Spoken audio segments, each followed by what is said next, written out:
જૂનાગઢ કોંગ્રેસ ઉમેદવાર હીરા જોટવાના રાજેશ ચુડાસમા પર આકરા પ્રહારો. ડોક્ટર અતુલ ચગની આત્મહત્યાને લઈ કર્યા પ્રહાર. ડોક્ટર ચગનો પરિવાર ડરમાં હતો. હીરાભાઈ સુસાઇડ નોટમાં રાજેશ ચુડાસમા અને તેમના પિતાનું નામ હતું હીરાભાઈ. પરિવારને ન્યાય નહીં મળે તેવી આશંકા વ્યક્ત કરી હતી હીરાભાઈ. ન્યાય મેળવવા માટે અમે બાહેધરી આપી હતી. હીરાભાઈ દુર્જન ખોટું કરે એના કરતાં સજ્જન ચૂપ રહે તેનાથી વધુ નુકસાન થાય છે. આ દુર્જન અને સજ્જન વચ્ચેની લડાઈ છે. હીરાભાઈ ભાજપે રઘુવંશી સમાજની વાતને અવગણી અન્યાય કર્યો છે. સોશિયલ મીડિયામાં વિડીયો થયો વાયરલ. કેવડાવ્યું છે અને જે ક્યાંય પણ મૂંઝાવાનું નથી, કારણ કે જુદી જુદી વાતો આવે કે દબાઈ જાય યા તકલીફ થાય યા જાડી નાત હોય યા એમપી હોય તો કંઈ ના કરી શકાય. ત્યારે તો અરજી પણ નથી આપી. ત્યારે પણ અમે ટેલિફોનિક દ્વારા કેવડાવ્યું હતું.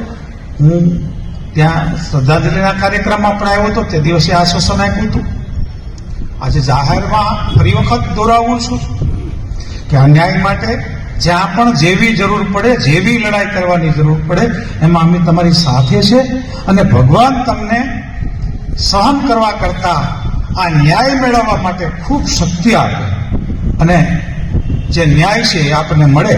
અને અહીંયા બેઠેલા તમામ શ્રેષ્ઠીઓને, મહાજન લોકોને, પક્ષ વિપક્ષ, કોઈ પણ નાતના જાત નાતના ભેદભાવ વિના તમામ માનવ સમૂહે આ પરિવાર સાથે રહીને મૃત્યુ થાય ત્યારે એમના એક સગાએ મને ફોન કર્યો.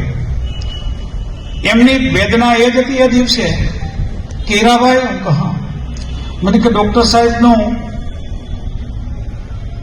આજે અવસાન થયું.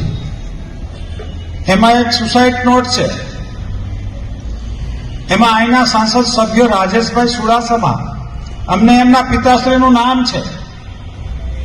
અમને ડર છે કે અમને કોઈ સપોર્ટ નહીં કરે યા તો આ વાત કોઈ ઉજાગર નહીં કરે. એમનો અમને અંદરથી ભારે ડર છે. મેં એમને આશ્વાસન આપીને કીધું કે ના, એવું તો નથી કે માનવતા મરી પરવારી.